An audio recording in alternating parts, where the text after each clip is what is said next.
Welcome to another installment of Turn Up the AC Hot Takes with Reason on a solo edition. Game 2 of the NBA Finals in the books. Golden State Warriors take it 107-88. Team effort. The NBA Finals is now tied at 1 game apiece with Game 3 in Boston on June 8th, which is tomorrow at the time of recording this. Steph Curry came in with a big 29 points to lead the way. Jordan Poole got going, including hitting a huge shot from about just inside midcourt to end the third quarter. Poole finished with 17 points. Clay had an off night again. He shot something like, 4 of 18 or some crazy stuff like that. Kevin Looney, though, played well again, coming in with 12 points. And then Andrew Wiggins and Klay Thompson both ended up with 11. Klay did have a stretch in the third quarter where we hit, I think, 2 shots in a row. 2 huge shots that kind of got the Warriors going. And then from there, it seemed like everybody caught fire in that third quarter. They outscored Boston 35-14 in the third quarter. Tatum for Boston ended up with 28 total, including 21 in the first half. Jaylen Brown pitched in with 17. Derek White had 12. Al Horford was pretty much non-existent as far as offensive side of the ball goes, whereas in Game 1, he had that huge game where he scored like 28 points or whatever it was. Game 2 was decided in the third quarter. Golden State went on a huge run, 35-14 in the third quarter, including 43-14 run from late in the first half until early in the fourth quarter to turn this game into an absolute blowout. And Steph Curry didn't even play in the fourth quarter. Game 1, the Celtics were the ones that went on a huge run in the second half, outscoring Golden State 48-18, despite Golden State having another huge third quarter in Game 1. My prediction for this series was I had the Warriors in 6 or 7 games. I'm not changing my pick. I still think the Golden State Warriors are going to win this championship and add number 4 out of 6 years. Out of 6 attempts, I mean. Game 3, I think, is obviously the biggest game of the series at this point because both teams are tied 1-1. Boston stole home court. Can they keep it?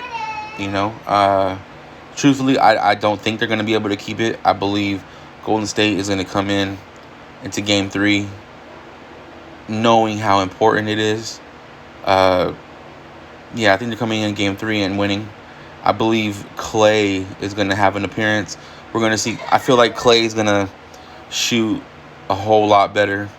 He might not have like a huge 30-point game or nothing, but I just have a feeling Clay is going to find the shot a little bit in Game 3 and knock a few down and end up with somewhere around 20 points or so. Steph is going to be Steph.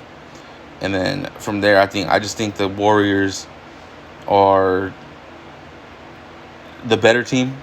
Might not be by much, but I think they're the better team from top to bottom. One of the huge takeaways from Game 2, though, that a lot of people are talking about is should Draymond have picked up a technical, his second tech, with that whole little incident he had with Jaylen Brown when he kind of pushed him or whatever. They had a little scuffle, whatever you want to call it. Personally, as a basketball fan, I'm happy that the refs didn't toss Draymond for that. Because, personally, I'm a Laker fan, right? So when Lakers had Shaq and Kobe, and then Kobe, the Gasol era, and even now with LeBron, and AD, personally, I always like to see my Lakers beat the other team when the other team is 100%, when all their players are out there. I don't like them winning when someone gets ejected or someone's injured. Yeah, injuries and T's are a part of the game, but personally, I'd rather see the other team at 100% and beat them that way. So there's no excuses moving forward. So like I said, as a basketball fan, as an unbiased person, I am happy that they didn't kick out Draymond for that. but I can definitely see it from an opposing standpoint. You know, for like Boston fans, that they feel Draymond probably should have been ejected from the game, and who knows what happens from there.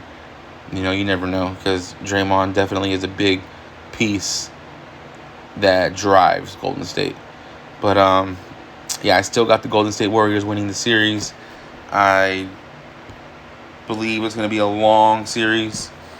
Jason Tatum's going to do his thing, of course. He's going to, get his numbers, and he didn't have the greatest 2 games in Golden State, but they're going back home, so a little home cooking. He's probably going to play a lot better, including the role players for Boston. They're all going to play a little bit better, because that's just how it goes, man. Role players play better at home. But I do got the Golden State Warriors going into Game 3 and pulling that one out. Yeah, man, I don't think they're going to win Game 4. I think they're going to take Game 3, and Boston going to answer with a Game 4 victory and turn around and go back to, Oracle with a series tied 2-2. So that's what I think is going to happen. Go ahead and let me know what you think. Tell me why I'm wrong. Yeah, man, so go ahead and comment, hate, debate, whatever you want to do. We appreciate it all. Once again, I believe the Golden State Warriors are going to win Game 3 in Boston and ultimately win the series. And we can say 7 games. So yeah, go ahead, tell me why I'm wrong in the comments. Who do you think is going to win and why? Until next time, this has been Reason. Turn up the AC, hot takes, and we're out.